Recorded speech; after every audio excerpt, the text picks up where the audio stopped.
Before the likes of Turok or T-Hawk became mainstays in video game culture, Konami gave us their own take on the native North American hero, an Apache Indian named Apache Kun. This is Apache Kun. The Japanese honorific, Kun, implies this is a young boy. Now, technically Apache Indians called themselves Indies. Apache was a name given to them by their enemies, and it literally means enemy. So while this isn't a strictly accurate translation, you could call Apache Kun Enemy Boy. Which is, I don't know where I'm going with this. As you can see, Apache Kun is sporting a tan leather vest. Therefore, this is probably the late 18 to early 1900s. The fact he's wearing a feather is significant, as they didn't just hand these things out all willy-nilly. One had to earn their feathers, oftentimes through combat. So the fact that Apache Kun has one of these at such a young age is rather impressive. You didn't need to know all that,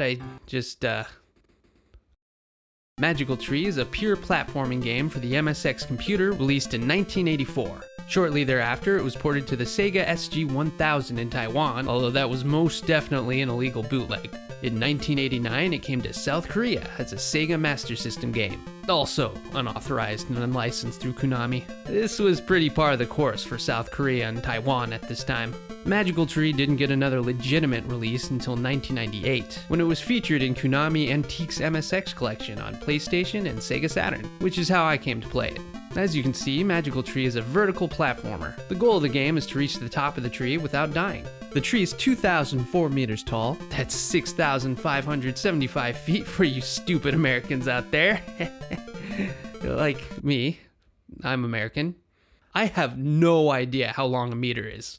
What is it, 500 kilometers? 100 liters? Yeah, I'm stupid. The main game is 9 levels long, although you continue from the base of the tree upon completing the last level. This is a chase the high score, infinite loop kind of game. Being an early platformer that predates Super Mario Bros., the gameplay is about as rudimentary as it gets. All you do is jump and climb, and there's nothing wrong with that. There are a number of collectible items that serve to raise your high score, like arrows, daggers, very European-looking crowns. Yeah, I'm not quite sure why these are here. If you get enough points, you can earn extra lives, which is always nice. There are also apples hanging about. Now, this being North America, that means this tree is likely a crabapple tree, which doesn't grow in Apache territory. Nor does it grow this tall, but hey, it's a magical tree, so whatever. Apples serve as your only weapon on your adventure. Sure, you're collecting arrows and daggers, but apples are way better. Normal video game conventions would say you collect apples and throw them at your enemies. But this is Magical Tree, so instead you knock them down and have them concuss various animals. For some reason, knocking apples into flashing holes produces jewels, but the number of jewels is determined by what color the hole is when the apple goes in. If it's black, you get nothing. Let's talk about enemies, because they're kind of weird. Now, this is obviously an owl, and this is a cloud that randomly shoots lightning. But then you've got these caterpillar larva things, and this dude, which I originally thought might be a beehive or something, but that doesn't really make any sense. So after more research, I realized it's actually a bagworm. So we've got a bird, evaporated air, and some worms hunting you down as you climb a magic crabapple tree in hopes of reaching a castle at the top. Oh yeah, did I mention that? There's a European-style castle at the top of this tree. And then you do a little dance. And that's it. I really like this game.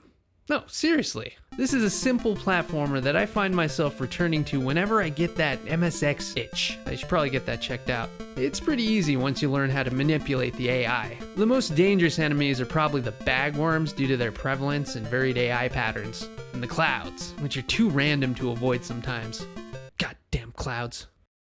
This is one of those few titles from the era that actually seems to be made with children in mind. But for some reason, the rhythm of this game just keeps me coming back. It just feels good to me. The controls are easy for being a pre-Super Mario Bros. Release. Most of you probably know what I'm talking about. A lot of early platforming games have floaty or unsatisfying jumping mechanics. Magical Tree manages to avoid this, so that's a plus. The graphics are what they are. The MSX wasn't exactly a powerhouse, and this was an early low-budget effort, so I won't rag on it too much. Nothing special, but nothing especially bad either. There isn't much music in this game, but what's there is pretty upbeat and catchy, aside from the music from the cloud stages, which features a whopping 2 notes. I mean, come on, even the theme song to Jaws has more going on than this. Magical Tree keeps things straightforward and is perhaps a bit plain by today's standards, but what's there is a fun arcade experience that harkens back to those simpler times. I like to give it a run while I'm listening to podcasts in the background, as it doesn't really require a whole lot of attention. It's an uncomplicated pick up and play platforming experience for those moments when you just need to chill for a second and kill Alice with crab apples. And let's be honest, we all need that every once in a while, am I right? Magical Tree gets a thumbs up from me. Well, that was my 2 cents on Magical Tree for the MSX computer. Thanks for watching, you beautiful creatures. Stay safe, stay healthy, and have a good one.